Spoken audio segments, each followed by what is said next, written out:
thinking about what is a university in the first place, and what is a university like the University of Cape Town, or these so-called former historically white universities. What are they?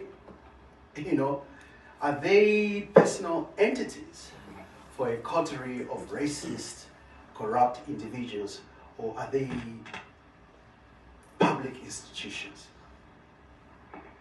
That was my question. I mean, that was the question that was ringing in my head as I was, analyzing what has gone through. I mean, what I had gone through, but also what we as a country and as a region have gone through, and a continent. And reflecting on the role of the university in a post-colonial Africa, in the first wave of colonial decolonization in the 1960s and the 1970s, where you had the likes of Professor Ali Mazrui and all those luminaries who had taken the university as an engine for societal change, and in fact creating new societies altogether in the service of publicness, right? A university like the University of Cape Town is a public university, a public entity which is supposed to produce a public good, right? And that public good should be high quality, African-centered. I think decolonization has also just been bandied around any old how. African-focused education. Why? It's not those people's personal agendas that they are driving. They are supposed to respond to the wider legislative policy regimes of the country, right? So for me, that's the starting point. And therefore, they cannot just do anything in those spaces willy-nilly. Now, the question is, for me, if we are in this sort of almost like a cul-de-sac of an inevitable sort of, how would I put it, capitulation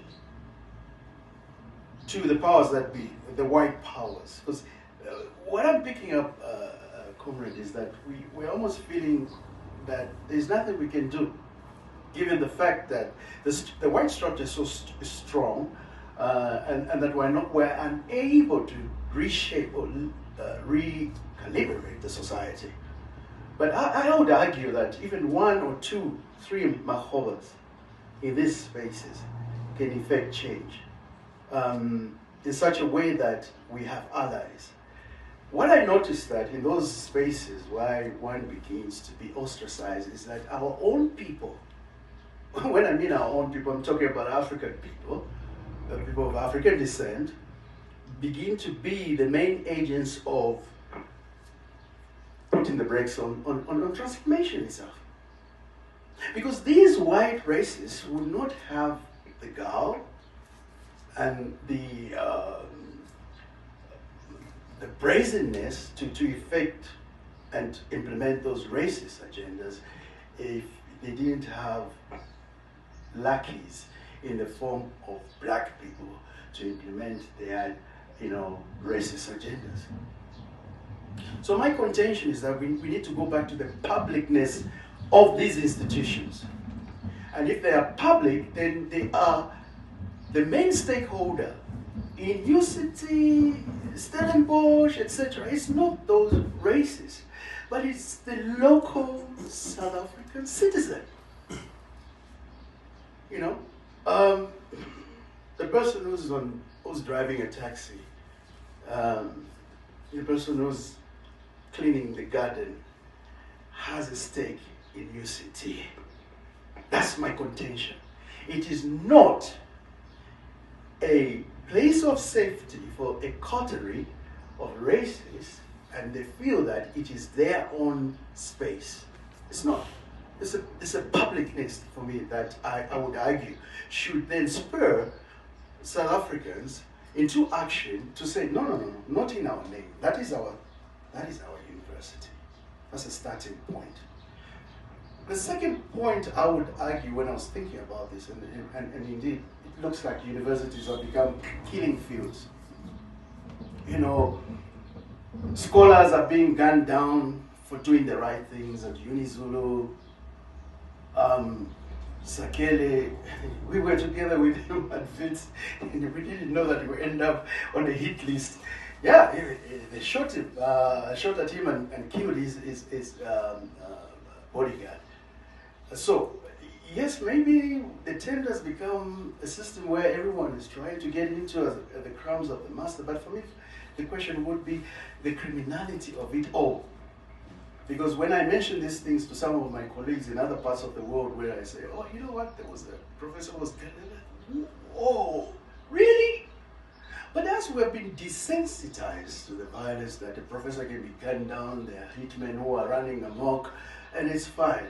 So I would argue also that space that is not really felt as a space for the rest of South Africa, it needs to be reclaimed by the people of South Africa themselves.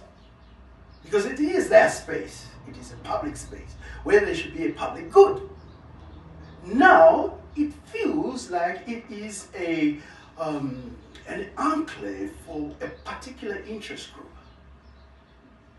a particular class and race that is supposed to be in those spaces. And we need to deconstruct